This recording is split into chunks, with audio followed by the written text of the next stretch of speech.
Esse corte é um oferecimento da Asfalt Serviços, empresa especialista em terraplenagem e locação de máquinas para obras.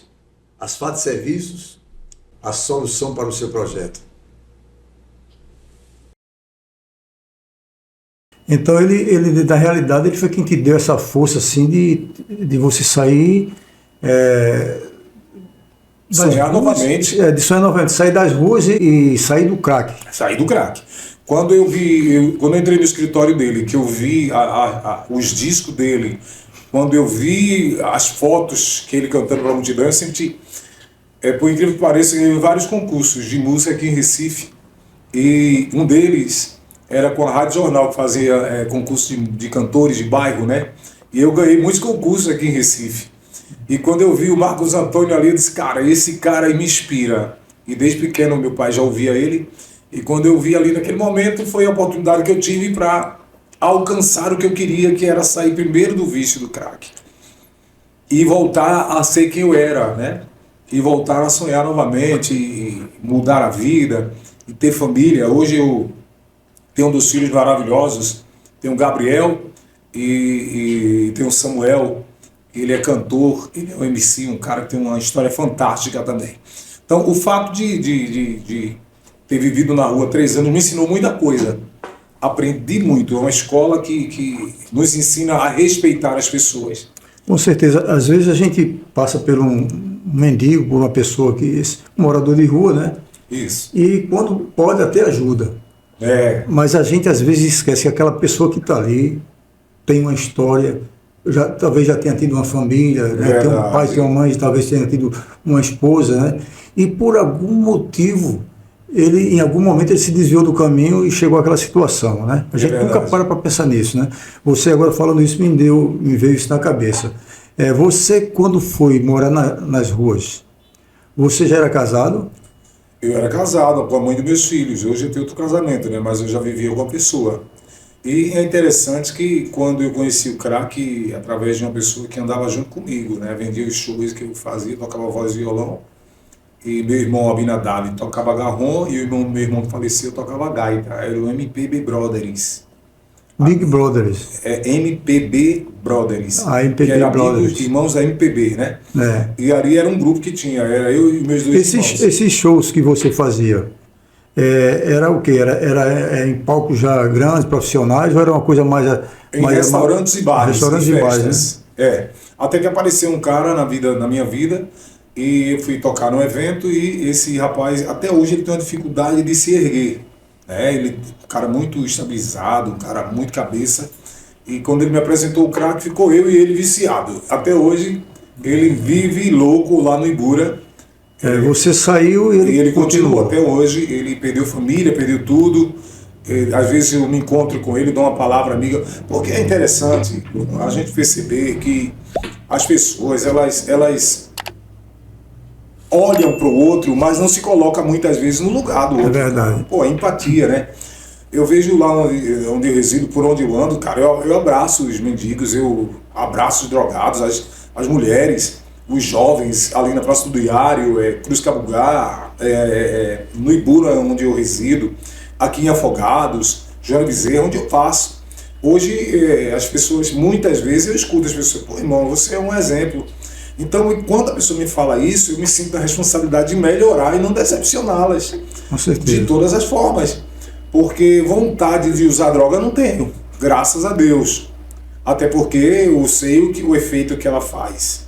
Eu sei o que traz de malefício para a mente. Para o corpo também. Para o corpo totalmente. A saúde total. A saúde total. Eu tenho pessoas que conheci, mulheres principalmente, homens que perderam suas vidas, mulheres que perderam suas vidas.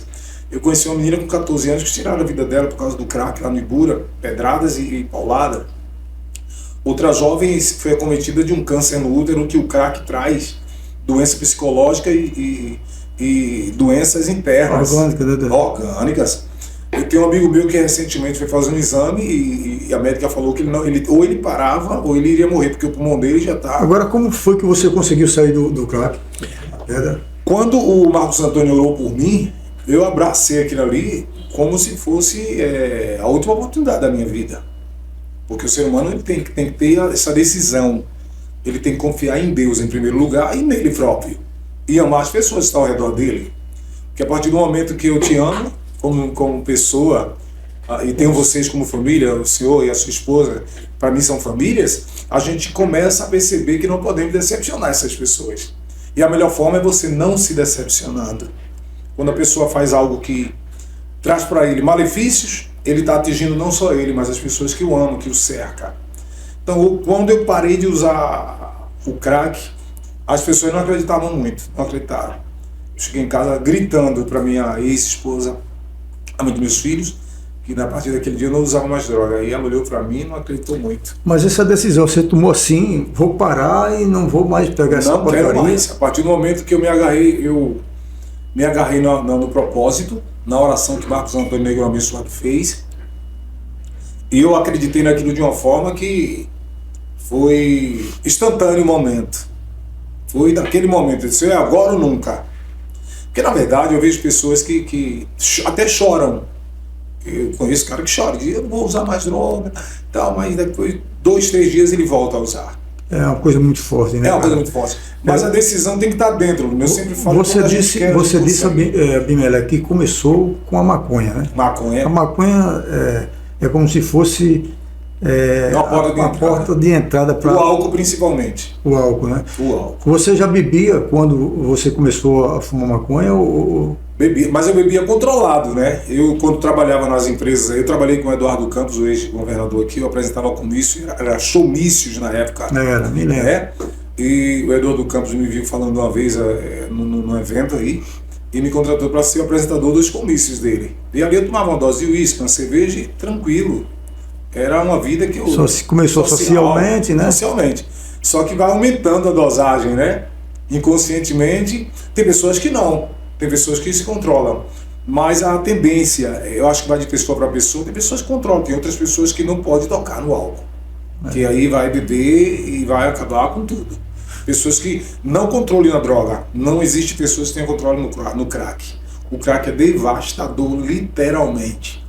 Eu conheço um cara que era advogado e ele acabou com tudo, cara. Ele vive a mercê de caras que eram empresários também.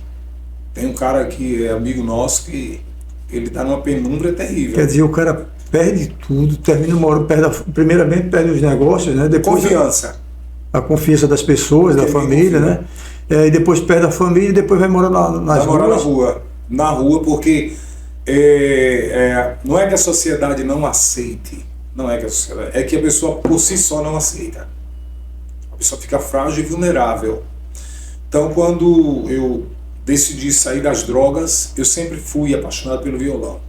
Sempre fui, eu amo violão. Violão para mim é coisa, depois de Deus e família, é o violão. A música tem um poder maravilhoso, transformador nas pessoas, né, cara? Falando nisso, eu tenho algumas músicas próprias também. E quando eu paro para pensar assim, Lula, eu amo muito viver. Eu amo a vida. Uma vida com sabedoria, uma vida com princípios, né? Eu acho que quando eu tenho um grande amigo hoje, o pastor José Santana, da igreja onde eu faço parte, Euclides Neto, Diogo Pontes. São 3 homens que eu tenho muito respeito e que valorizam o meu trabalho. Porque, na verdade, hoje você observa o seguinte, que é bem simples. Você passa aqui em Afogados, tem muitos mendigos em a cidade. Tem muitos. E eles são pessoas que você passa, ajuda ali e tal, e não incomoda ninguém. Quando é um mendigo que só faz pedir. Mas se aquele mendigo, de uma hora para outra, ele se levantar dali e ele disser assim, eu vou mudar minha vida e vou colocar um comércio aqui, ele já começa a incomodar as pessoas. Porque o que incomoda as pessoas é o fato de você estar brilhando, cara. Quando você falou para mim que ia ter um podcast, que ia criar um estúdio, acredite, porque tem pessoas assim, pô, será que ele vai conseguir? Será que é verdade? E às vezes são pessoas que estão muito próximas de nós, que não acreditam no projeto, não acreditam no sonho. O princípio para que um sonho se realize na nossa vida, nós é que temos que acreditar nele, independente de A e B. Eu encaro a minha vida dessa forma. A rua me ensinou isso. Você acabou de assistir a um corte do Pode Tudo Demais podcast. Se gostou do nosso conteúdo, curta, comentem, compartilhe E se ainda não for inscrito no nosso canal, inscreva-se, pois assim você vai nos dar uma puta moral para que o algoritmo da plataforma possa entregar para mais pessoas os nossos conteúdos. Valeu aí, um grande beijo no coração.